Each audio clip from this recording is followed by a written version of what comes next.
Let's start with security.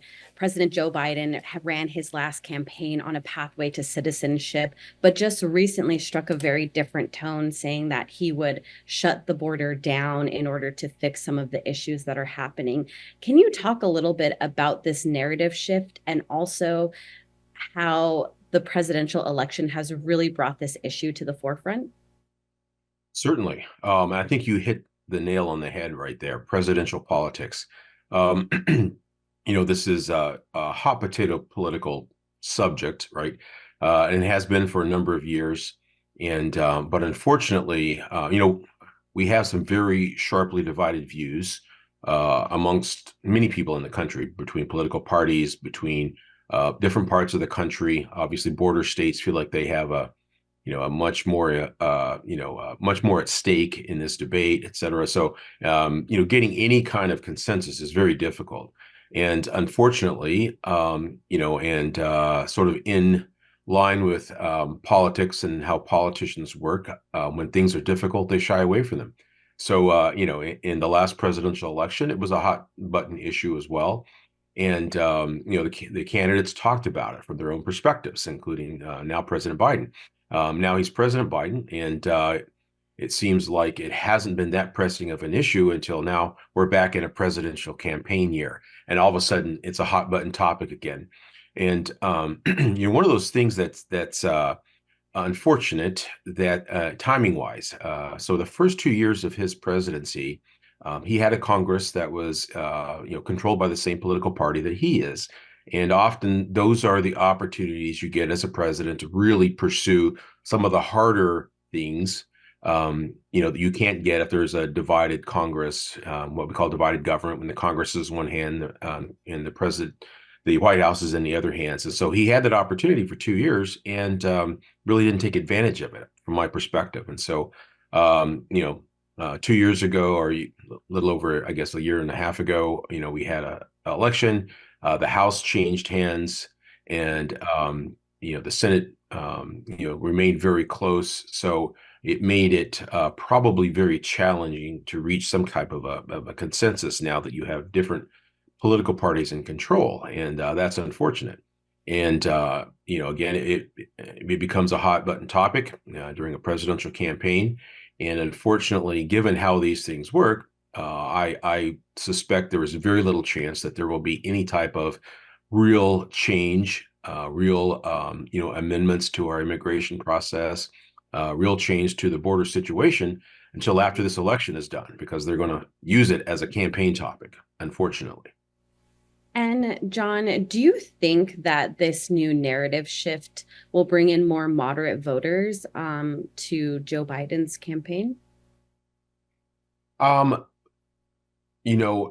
I would suspect that the great majority of voters, whether they're moderate Republican, moderate Democrat, et cetera, have likely set on who their candidate is going to be, that they're going to vote for.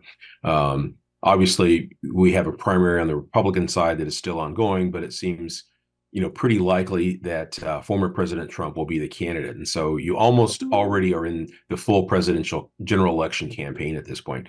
I think that President Biden's actions really reflect an attempt to keep moderate Democrat voters from leaving his base over this issue. And if it wasn't such a hot button issue, I think he would have less concern. But if you look across surveys of voters around the country, even among Democrats, it's a very much at the top of the ticket of their concerns for national issues.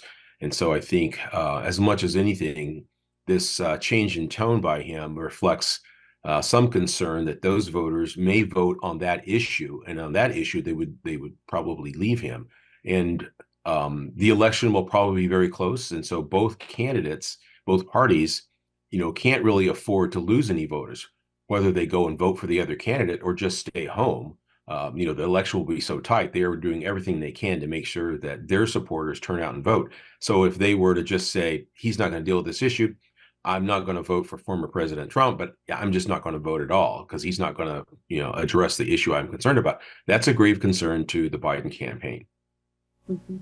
And moving from the election to the Middle East, 3 U.S. soldiers were killed in an attack in Jordan by Iran-backed militants. And given Biden's record, how do you think his administration is going to respond to this attack? Well, we can hope that they respond strongly. I think that uh, the actions in the Middle East have consequences, of course, broadly, but to a certain degree, I think you cannot put up with these tests that are put to you by these groups. And we have a long history in Indian country, of warriors. Many men and women have enlisted and served the highest percentage service of any racial group in the United States, and so we take these issues very proudly, and we're also very concerned about our servicemen. So I hope that that the action that is taken by this administration is firm and strong and really reflects the need to protect our servicemen overseas. I would say, given the history of the Biden administration on these international security issues, I'm a little concerned. If we go all the way back to Afghanistan, doesn't seem like there is a clear direction all the time from them, which you need in these situations. But I'm hopeful that this situation, which seems pretty clear cut, that they will, again, have a firm and strong response.